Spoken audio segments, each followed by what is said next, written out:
What's going on? What's going on, guys? This is your man, Real Deal, Steele, coming to you live on this special Twilight late night edition of Steele Live. I'm, of course, Steele. It's great to have you with us tonight. And and if you're new here, I'd like to encourage you to hit that subscribe, hit that notification bell, and ascend with us to the moon, Mars, and beyond. We've got a great little community here, and I want you to be a part of it.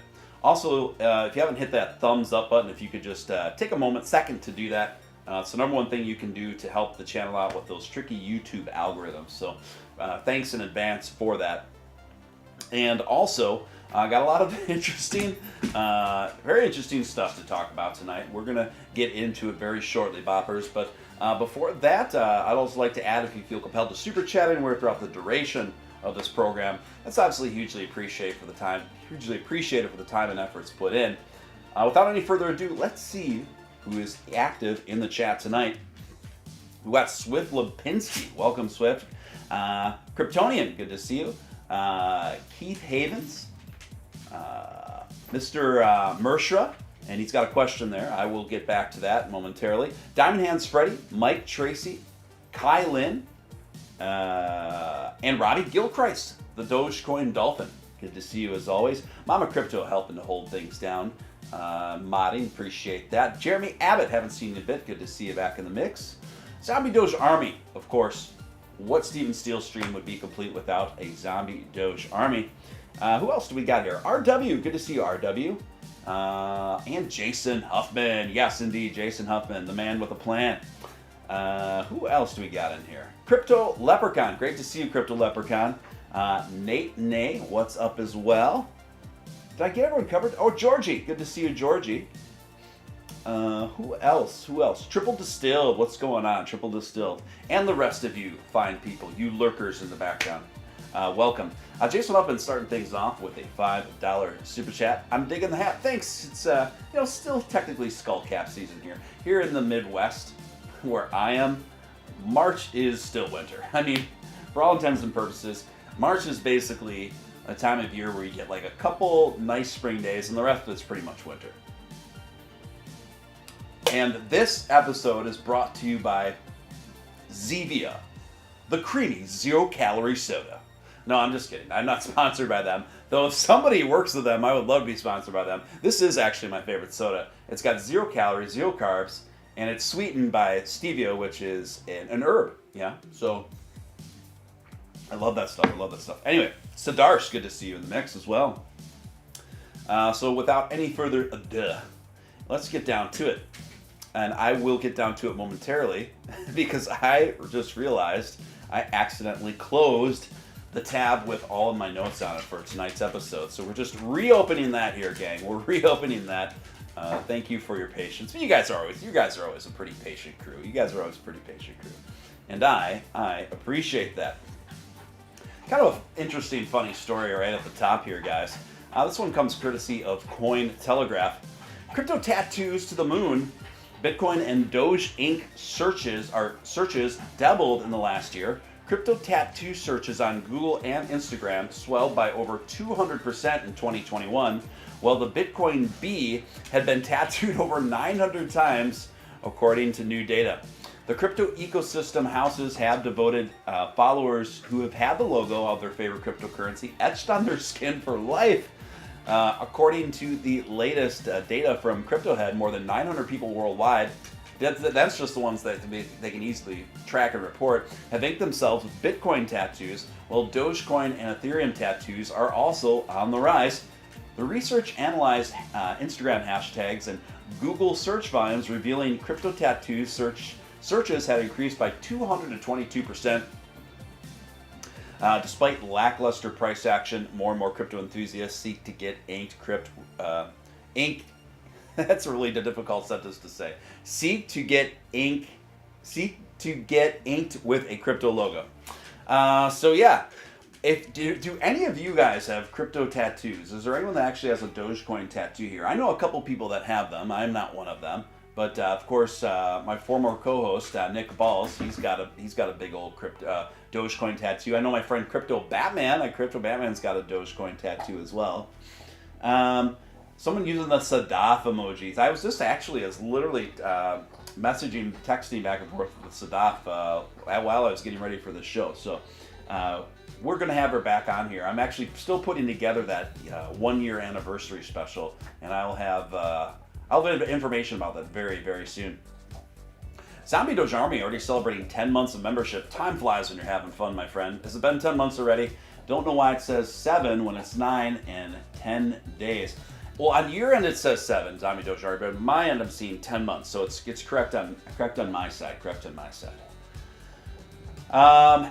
Let's see. Audio Freak also up in the hizza. Good to see you, sir. Hope life is treating you well in the Windy City. I was actually just down there today, picking up some inventory for my business, and yeah. Anyway, Bitcoinist now reporting a weekend rally puts Doge 10% ahead, but can the meme coin hold? It says Dogecoin rallied during last weekend, pushing its price out of the downtrend that it had been in. Weekend markets, which are usually marked by low volatility, often see these types of rallies that help bring cryptocurrencies out of those shells. This time around, meme coin, well, we know it's more than a meme coin, but you know how the media still is sometimes. Dogecoin, especially at bitcoinist.com, right? Shigum knows the price. This time around, Dogecoin was on the receiving end of this, seeing the cryptocurrency rise above 12 cents and more. The weekend rally saw Dogecoin add another 600 million to its market cap. So, is this significant? Is this significant news in any way? Not particularly, to be honest with you, not particularly. But the fact that we're having these nice little rallies and Dogecoin seems to be holding pretty strong at or above around 12 cents. And contextually in the totality of how the whole market is doing, it's really not too shabby. It's really not too shabby at all. And I tweeted about this the other day. And some people didn't believe me, and I had to tweet the link to the actual transaction, and that was. Let me pull it up here. I gotta scroll back because it's really wild. The Dogecoin whale transactions that have been taking place have been really wild. So just the day before yesterday, 261 million Dogecoin, that's valued at about $32 million, was moved in one single transaction from one unknown wallet to another. I looked into this a little further. I don't think it has anything to do with exchanges. I think it simply has to do with a massive whale. Probably moving, if I had to guess, a huge sum of Dogecoin to a cold wallet storage. And we are seeing a lot more of this recently. In fact, there's enough data to show, particularly over the last 12 months, that there's more Bitcoin holders than ever before, despite the troubled waters we're kind of finding ourselves in with the market. There's more holders than ever before. And that extends, I believe. I don't think we have enough data where I can conclusively say that's the case for Dogecoin, but we still do live in a Bitcoin dominant market, so it's pretty safe to assume that those same kind of holding trends are happening with Dogecoin as well. And that's what's keeping Dogecoin up in that top 15, up in that top 12 most of the time, is a lot of community loyalty, a lot of long-term holders. Most coins aren't able to keep that market cap status up, but Dogecoin certainly is one of those. Now, a bit of Ethereum news. I know we've got some Ethereum fans and holders there, including me. Yahoo Finance reporting today, Ethereum has destroyed, and I'm looking for my microphone, and I bet I'm a little bit faded because I realized my microphone was a bit too far away from me. I just realized it now, so I apologize if it was a little too quiet the first part of the show there. Anyway, Ethereum has destroyed almost $6 billion worth of its own cryptocurrency on purpose. Here's why. The network that powers the second most popular cryptocurrency intentionally destroying a portion of its own supply. Since August, Ethereum has cut down 65% of the new issuance of its currency Ether. That's more than the equivalent of 5.8 billion burned, destroyed, and removed from circulation, according to Watch the Burn, an Ether data dashboard. Yes, you can check out Watch the Burn on live. Just put in the search engine. But why destroy all that crypto? Ethereum isn't just setting a pile of cash on fire and walking away. Cutting down the amount of available currency is part of the multi-pronged approach to upgrade the blockchain and cut down on the amount of money that the crypto miners can earn off each transaction. So just to be clear, the main motivation behind this recent Ethereum burn is so they can help get those mining fees down, help get those, and in turn, the gas fees down for you guys, right? So that makes sense to me. This seems like a pretty noble effort in terms of what it's trying to accomplish. The article goes on to write, the network began implementing the Ethereum improvement proposal, that's the EIP 1559, we talked plenty about this in the past on the show, that created a new system under which transaction fees were formerly all paid to miners were split base fee and tip to the miner. Now the miner gets the tip, just the tip, ladies and gentlemen. But the base fee is burned or destroyed. So, how profitable will Ethereum mining be once Ethereum 2.0 finally comes out? Remains to be seen. But we'll cross that bridge when we come to it. Next story. Speaking of Ethereum, we got a little interesting story from Vitalik Buterin. Let me go to that real quickly here, folks.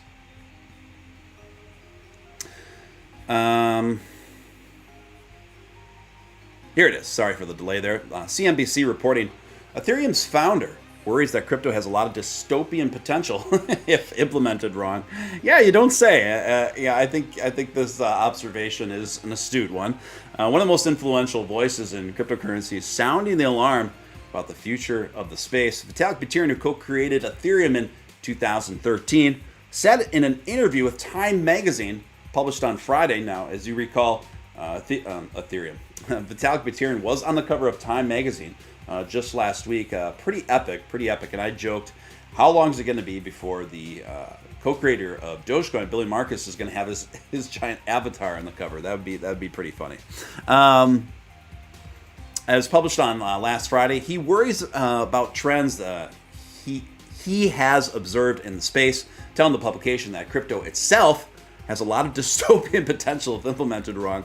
One of these trends is the explosion of the value of NFTs, like Bored Ape Yacht Club. Now, listen to this. Listen to this exact quote from Vitalik. He said this: "The peril is if you have these $3 million monkeys, and it becomes a different kind of gambling."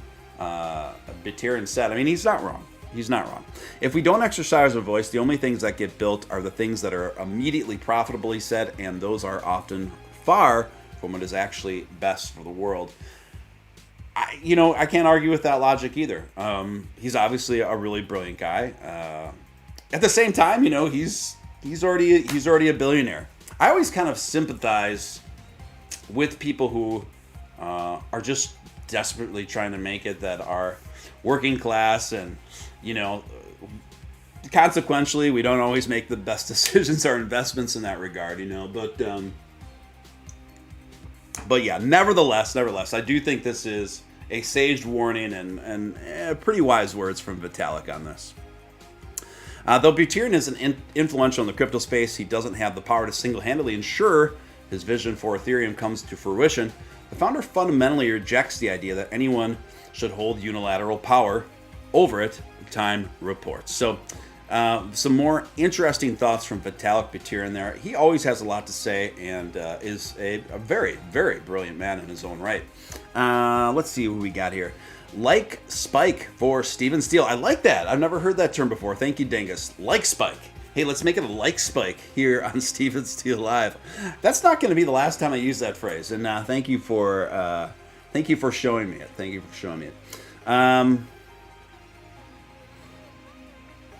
Nice audio. Do you know a dude named Brian White? He works for Universal Studios in LA. A lot of artists and movie work.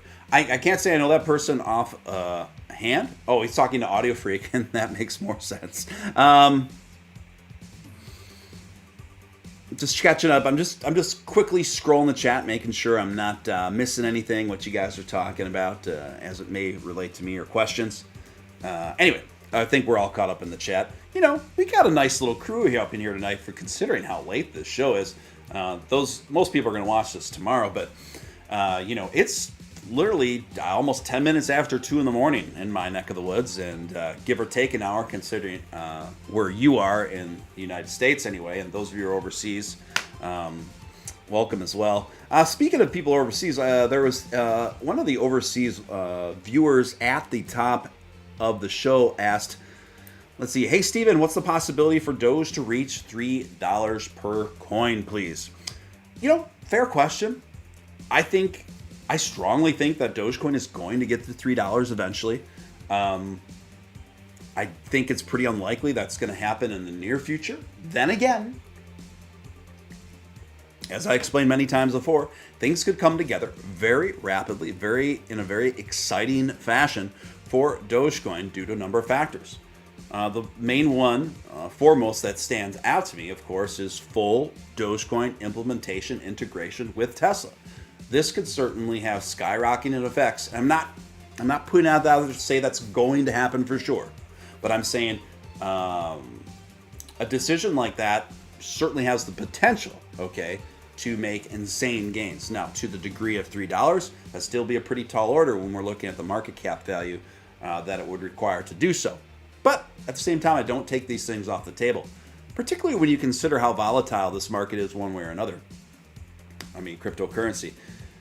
When you think about Bitcoin, for example, I think it was around it was trading about only 29,000 last year. Okay. And a lot of people are saying Bitcoin was dead, and it was just 2 months later that it almost reached an all-time high of 70,000. So just to give you guys some perspective on how quickly and radically things can change in the space. And it's always good to keep that in mind. It's always good to keep that in mind. We've got Donna Tabuki in the house. I love it. I'm glad she made it. Okay, let's get down to it. Let's get to the next story here, folks. Let's get to the next story. Now, I've been covering Apecoin. I know there's been a lot of skepticism about it, and rightfully so. And I actually did a separate video on Apecoin not so long ago. You can You can view it in the most recent archives. Benzinga talking about it today. Apecoin continues to be the most traded crypto by Ethereum whales on Tuesday. It doesn't really come as a surprise. And those of you who are not sure what Apecoin is, it is pretty much the Bored Ape Yacht Club's native token that they launched on the ERC20 chain. I think the most controversial part about that particular coin launch is over 50% of the supply is already owned and sewed up by Bored Ape Yacht Club owners, right? So less than 50% are for public offerings. At the same time, I don't completely dismiss Apecoin. Now, keep in mind, this is definitely on paper a much higher risk investment opportunity. But keeping that in mind, it is, and I explained this briefly in my last video about it. It is possible that 55% or whatever of ape holders that are holding Apecoin, that a lot of them do look at it as a long-term investment, long-term hold. These are very stubborn, very loyal, very committed owners, most of them. You don't often see very quick flips in the Bored Ape Yacht Club. So, you could make the case. Anyway, you could make the case, I'm saying. I'm not saying it is the case. But you could make a reasonable case that investment strategy and the way they hold and value their Bored Apes, that will transfer over to the token, which would obviously offer more stability as it relates to the market cap of that project to the public. And it did kind of stabilize. We saw a huge rise and drop on the first day, and it did kind of come up and stabilize. Not really around where it was at the all-time high, of course, but I think right now it's trading at around a little over $12. So I don't really have anything more to add to that story. Now, remember the couple, you guys, and we had a good time talking about it. The couple that were responsible for that massive Bitcoin heist, the biggest one in history in all of cryptocurrency. And we talked about the woman who is arguably one of the worst rappers on the planet and We were going over her TikToks and her raps, and I even put together this little fun video compilation of her on my Twitter. Well, they are right now working out a plea deal, because of course they are. And there's a sketch from the court case, and they're all, both the couple and the attorney all have their N95s on. The wacky crypto couple charged with attempting to launder billions of dollars in hacked Bitcoin have entered talks with federal prosecutors on a potential plea deal, according to court filings revealed this week. The talks were first disclosed in a filing by the prosecution on Monday. Federal officials both said legal teams agreed to delay the status hearing that was originally scheduled to occur later this week to facilitate the discovery process and plea discussions between the parties. Ilya Dutch Lichtenstein, 34, and his rapper wife, I like that, his rapper wife, Heather Morgan, 31, were arrested in their Manhattan apartments in February. Federal authorities have accused the couple of trying to launder almost 120,000 Bitcoin, the equivalent of $4.5 billion, that they reportedly pilfered when a hacker breached the crypto exchange Bitfinex in 2016. So it doesn't surprise me that they are. I mean, how are they paying for these fancy lawyers to already get talks of a plea deal? Probably with all that Bitcoin they stole. I mean, who knows? Who knows how much they recovered and how much they're able to stash away somewhere. Anyway, Donna Tabuki coming in with a $10 make you holler. I love it. Thank you for the $10 super chat, Donna. Didn't get my text. Remember, I'm old. So sorry, Donna. Had a long day. It slipped. I usually give Donna a text when I'm about to go live, and so my apologies for that, Donna. I'll try to do better. Let's see what's going on in the chat. It looks like you guys are having fun. There's drinks around going. So yeah. Things seem to be in good spirits in chat. And if you haven't already subscribed to the channel, feel free to do so. We've got an awesome community here, and it'd be great to have you be a part of it. Let's get to the next story. Morning Glory. Okay, daily hold reporting today. Tether is hinting at big moves coming for crypto, according to analytics firm, and here is why. The leading crypto analytics firm, says that surging Tether activity could mean big price movement on the horizon for the overall crypto markets. In a new tweet, Santiment notes that the last Thursday and Saturday were two of the largest days in 2022 in terms of USDT active addresses interacting in the network. According to the analytics firm, whether the stablecoin activity surge will be bullish or bearish for crypto remains to be seen. Historically, gradually rising active addresses are bullish. A massive cluster of spikes all at once could be a bit more of a volatility marker. Yeah, and I checked out this information and where they're coming from, and I looked at the charting that they were drawing this hypothesis from, and it seems quite reasonable. It seems quite reasonable to me that we could see, quite a bull run in the near future here. It's certainly on the table, and I think that the Tether trading activity, by just sheer history, has been a pretty good indicator, a pretty accurate indicator of things to come in that regard. Now, let's get to another super chat. Donna Tabuki, thanks for helping to keep the lights on over here at Steele HQ. Appreciate you. $20 biggest super chat of the night.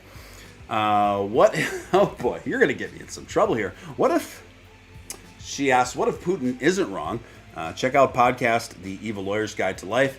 FYI, he's an awesome lawyer. Okay, thank you for that, Donna Tabuki. And, we always like a nice, healthy exchange of ideas and people throwing things out there, and I always appreciate recommendations from you guys, whether it's books or podcasts or TV shows. So thank you for that.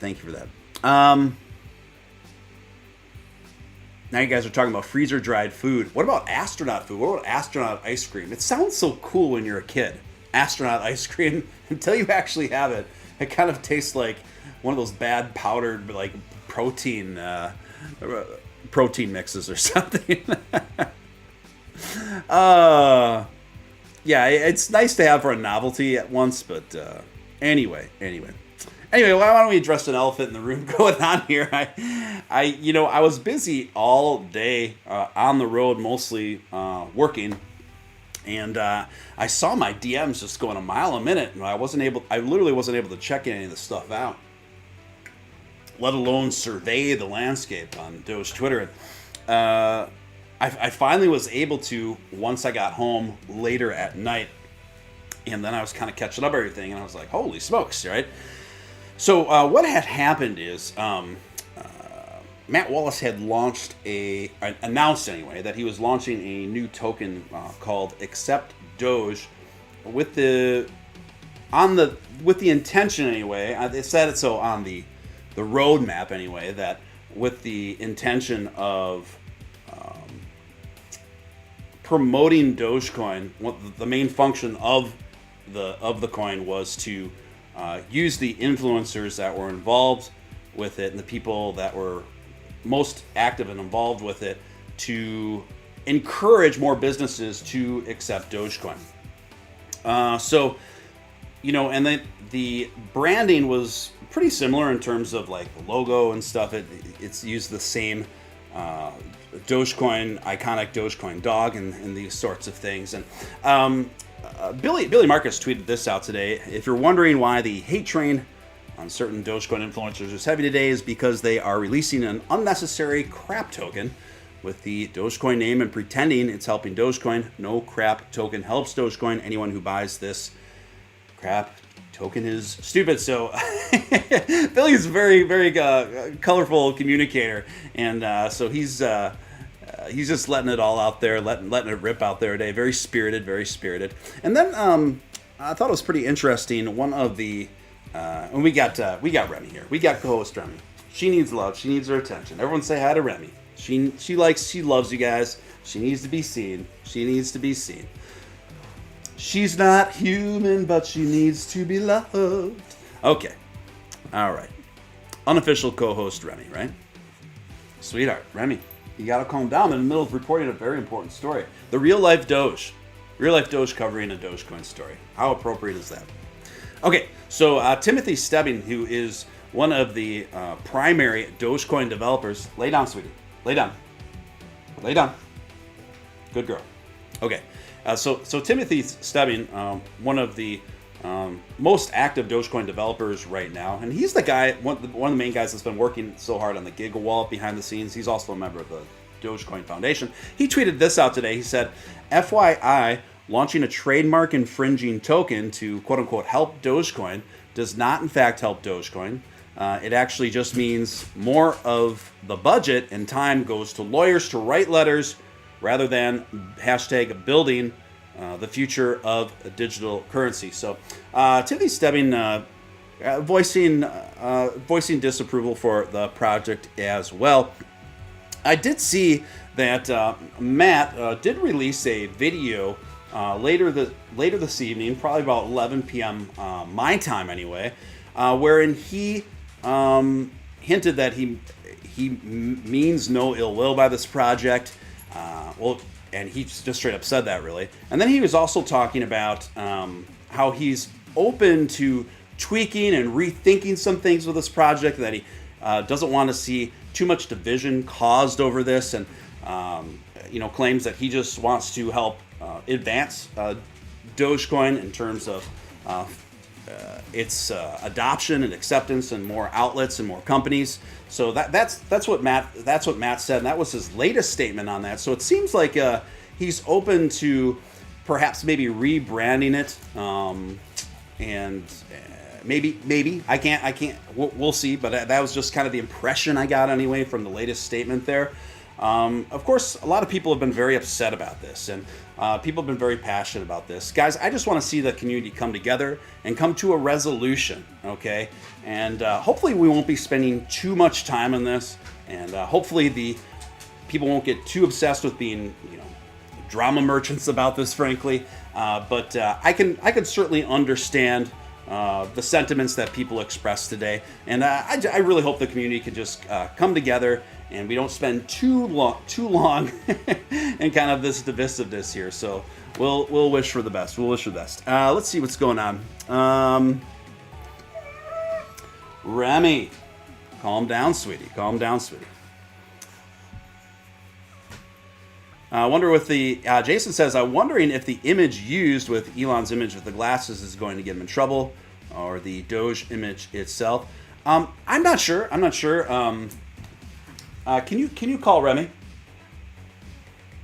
I'm not sure. I don't know. I'm not a legal expert on such things, but I do know that the Dogecoin Foundation has been making much more of a commitment to protecting the branding of Dogecoin. Let me go to the Dogecoin Foundation's Twitter account, because they actually released a statement discussing this. And I'm going to that right now. Just stay with me here, folks. Yeah, so they made a statement on March 2nd, and it said this. Given an increasing number of bad faith attempts to register trademarks for Doge and Dogecoin, and even the logos created for Dogecoin by Christine Ricks, by people and organizations, we had no option but to register them to protect all good sheeps in the Dogecoin community. The Dogecoin Foundation, so they had taken much more aggressive, active steps to register those trademarks. So will action be taken against Matt Wallace for this? I don't know. It remains to be seen. Hopefully, some amicable agreements and solutions can be made over this sort of thing, you know?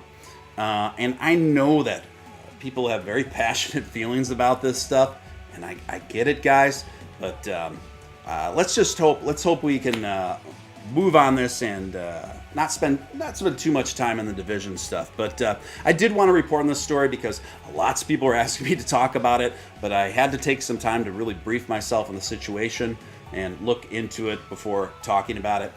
Jason Humpman, thank you so much for the $10 Make You Holler, $10 super chat. Thanks. You're very welcome. You're very welcome. And I will just add one more thing to this. I have a lot of respect for the Dogecoin Foundation and the developers that I've built up rapport with since I've been involved in this scene. And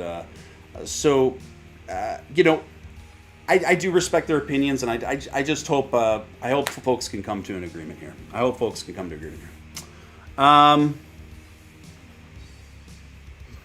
I gotta say this, Steven, he's becoming the Matt Wallet lately. I don't know if that's a joke or a pun. Mr. Lynn says I don't quite get it, but anyway, let's see what's else going on in the chat here. A few people are expressing the thoughts here, but overall, I don't know if I have anything more to add on here. I don't know if there's anything more I can add on to here, honestly, at this time. So, I'll keep an eye on the situation. We'll see how it pans out. Hopefully, tempers can calm down and, like I said, amicable solutions can be made here. Speaking of which, since we're on the topic of the Dogecoin Foundation, there's two points in the trail map right now that are being actively worked on. From what it sounds like, very, very aggressively, and that is LibDogecoin, and that's of course the Giga wallet. From my understanding, Mishi has been more working on LibDogecoin, and Tim Stebbings on the Giga wallet. And you may be asking yourself, what the heck is LibDogecoin? Well, I pulled up their trail map here, and they have a really, really good explanation for each step of their 2022 ambitions. And I would encourage you guys to go check it out. But what does this do for Dogecoin in reference to LibDogecoin? And it states, it's all about utility through adoption, and adoption comes through integration. Right now, the aging Dogecoin wallet is heavy with desktop metaphors that made sense a decade ago and encumbered with facilities which slowed down development and would be better broken out into utilities. We believe that by taking the core functionality from Dogecoin and making it available as simple C library with bindings for many languages, we multiply the community's ability to innovate. Want to create a new Dogecoin wallet in Python, Ruby, Node? Do it. Want to create a slimmed down Dogecoin node for specific purpose like GigaWallet? Sure. Want to create a shell utility for managing HD Dogecoin key pairs in Golang? Go nuts. And on it goes. So a pretty impressive stuff. I gotta say, development and engineering and these kinds of things really aren't my cup of tea. I get lost very easily in this stuff, and I try to understand it and cover it as best as I can. And I've learned a lot. And I think it's really cool that anytime you get a tent as big as the Dogecoin community's tent, you're going to end up attracting lots of different kinds of people, lots of different kinds of personalities, and there's going to inevitably be some scuff-ups and some tensions, but it's how we handle these tensions together, right? That really matters. But personally, I think it's really cool that there's some folks that are involved that have a predisposition and natural inclinations to be talented on the development end of the spectrum. And then you got guys like me who's kind of like kind of more of a talk show host, a communicator. I like communicating with people and covering this stuff. And I'm more on the content creator end. Then you get other people like many of you guys that are just day-to-day Doge enthusiasts, other people that are memers, and just other people that are making like short videos and just expressing themselves in the ways that they want to, that they're naturally inclined to. And I think this is a good thing. I've seen a bit of tension in the community where some people on the they're more technically minded. They look at the content creators and they can, I think they can kind of misunderstand some of the content creators, but not always, but sometimes, and maybe vice versa. But I've always seen these differences as strengths, and I think they're both needed, right? I think it's good to have shows like this. It's great to have people that are awesome at development and engineering. It's great to have different kinds of shows, like Crypto Batman's kind of got a different vibe for me. We got Living with Lucy, who I love, has got a different vibe than me. And it goes on and on. And I think that's great. I think that's wonderful. Anyway, let's see what's going on. Alan! Oh, some funny comments in the chat. Yeah, I never could bring myself to do that, and I know the algorithms are very rewarding if I open my mouth really wide on the thumbnails, but I can't.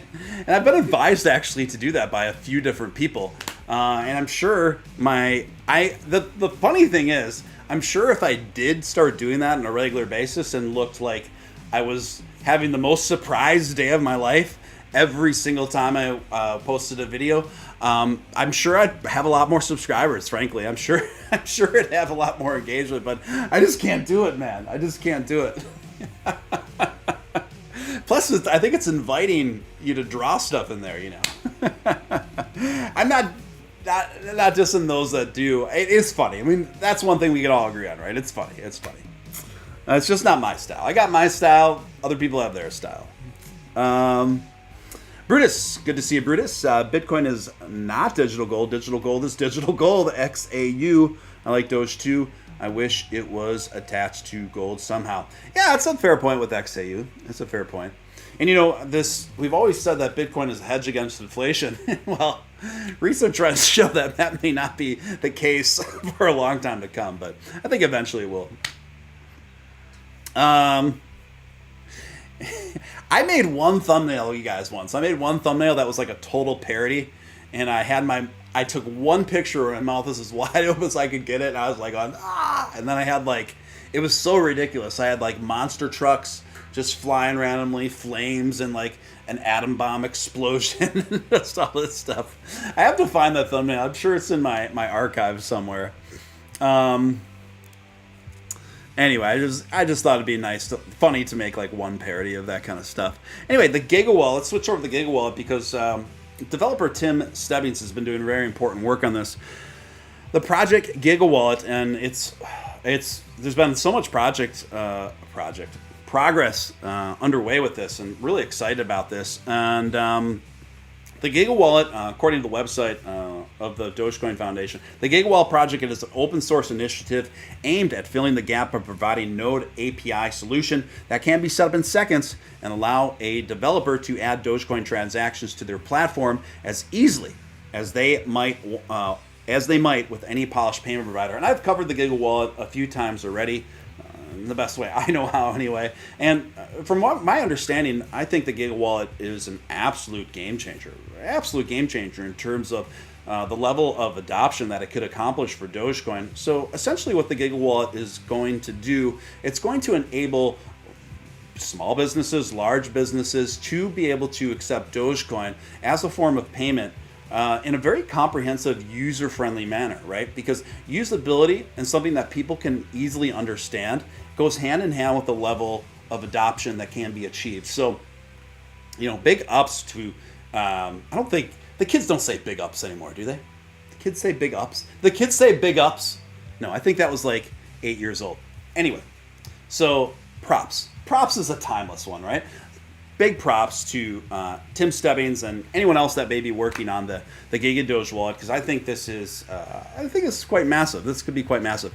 Speaking of wallets that are also massive, I realize it just took me this long to cover the story, and that is Robinhood, the huge moves that Robinhood are making. Now, what is Robinhood doing that I think is a massive move? Well, I'll tell you what they're doing. They are coming out with a sort of debit card, and this debit card, the more you use it, the more automatically you will be rewarded with both stocks and crypto that you are invested in of your choosing. So this is, from what I can see anyway, it seems to be a pretty win-win scenario that will likely really encourage a lot of activity, a lot of trading activity, and a lot of enthusiasm in the crypto sphere. This is a really, really cool idea from what I can tell. If you're able to just go about your day using a debit card like you normally would do to purchase things you normally do, except that you can allocate, basically kickback incentives to cryptos of your choosing, I think this is massive. I think this is incredible, and it would be great. It would be phenomenal if we could see more major exchanges maybe replicate this. So we'll see. And also what's going on with Robinhood is, of course, most people have their wallets now. And we love to see that. So now people can send and tip and buy things or take it off into cold storage if they feel that they want to do that. So we will see. But I think it's exciting stuff. I think it's a really positive step. The best thing to do would be to parody all of it.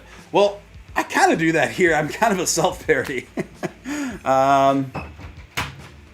Audio Freak says the Steele style is like no other. The dystopian synth world is the way, man. Thank you. Appreciate that, Audio Freak. Appreciate it, man. Where does the funds come from to get the stock? I wonder if it's like Acorn whereabouts. Yeah, I don't know. I don't know the details of that. There it is. Rem. Yep. Rem was pacing and she was making noise. She was just taken outside to go wee wee. I woke up later than I was supposed to today to get a start on my work day, and I woke up to a nice little turd. It was like a polite little turd that Remy left on my hardwood floors here, and I could tell she didn't want to do it, and I probably slept through her when she was asking to be taken outside, but she did it in a place that was away from everything else, and it was a very small petite turd. It was as far as your dog pooping in your home, this was a very polite one. So, it was easy to clean. Let's see what's going on here. So, as most of you are familiar with Senator Warren's take on crypto, it's not very friendly. So this was a pretty cool article that I saw from this website called Crypto Potato. Yes, that's really the name of it. Senator Warren's crypto bill will hurt crypto, not Russia. Democratic Senator Elizabeth Warren Warren. Warren is seldom reserved for her distaste for the crypto industry. And any common criticism of Bitcoin, she's probably shared it already. Volatility issues, environmental damage, shadowy supercoders, etc., etc. I won't claim that her criticisms aren't entirely invalid, though I'll cover those later. But it's become predictable to the point of comedy. Her reputation in the crypto community has entered the ranks of people like Peter Schiff, who have so firmly established themselves as crypto skeptics that they can no longer be expected to abandon the role, not even when faced with logic or evidence. Of course, there are two key differences between those two individuals. Schiff simply doubts the crypto's investment potential, whereas Warren challenges the ethics of the technology itself. And it goes on here. So let me try to figure out where the more meat on this article is. So here it is. Well, while it's clear how easily her proposed bill could discourage innovation and participation in all things the blockchain, it's not so obvious that it would punish Putin's government. The fear is understandable. Cryptocurrencies like Bitcoin are peer-to-peer, borderless, and permissionless. Could Russia not use them to conduct international trade despite being cut off from SWIFT? In a theoretical vacuum, perhaps, yet so far there's little evidence of Russia using crypto for this purpose, besides one curious wallet identifying the blockchain of forensics firm Elliptic. And that's the main point of this. Let me read this one more time. In a theoretical vacuum, perhaps, yet so far there's little evidence of Russia using crypto for this purpose. And that's true. That's true. There's very little evidence to even support that assertion. Now, what's important also to keep in mind is Elizabeth Warren has been railing against crypto long before the most recent conflicts overseas in Ukraine and Russia. And so, I mean, this is just my opinion here. It seems to me that she is just using this as a catalyst, an easy excuse to get her way in terms of cracking down on crypto severely. And more importantly to keep in mind is when you look at the people that helped to send her to the place that she is now, just follow the money trail, and there's definitely vested interests, I believe anyway, propelling her to be so aggressively anti-crypto. So what's going on in the chat? You guys all seem to be getting along quite well. And, we still got a good crew here. It's about 2:40 in the morning here. And see if there's anything else that I haven't covered here tonight yet. That's about it for tonight, guys. I think I covered everything I wanted to cover. Sorry if I'm a little bit rusty. I haven't streamed in about a week. Just my work schedule has been very demanding, but thank you so much for joining me on this super late stream. I appreciate you guys tuning in. Hope you got something out of it. I know I did. It's always great connecting with you guys. If you don't already follow me on Twitter, please feel free to do so. I'm super active on there, and I love connecting with my audience there. It's just Mr. Steven Steele, Mr. Steven Steele. You can get a hold of me there. Anyway, thanks again for tuning in, guys. Thanks for the few super chats. Appreciate those. And I promise not to be as long next time. I'm not going to let a whole week go by again without streaming a show, no matter how busy and loaded my work schedule gets. In fact, something that I'm doing, currently I don't have Wi-Fi at my business, so I'm getting Wi-Fi installed there this week, so then I will be able to stream from there because I've been there all the time working on stuff. So if I could have the option to stream from there, I will be able to do more shows. So yeah. Anyway, guys, thank you so much. Appreciate you. Until next time, this is your man, Real Deal, Steven Steele, signing out. Till next time.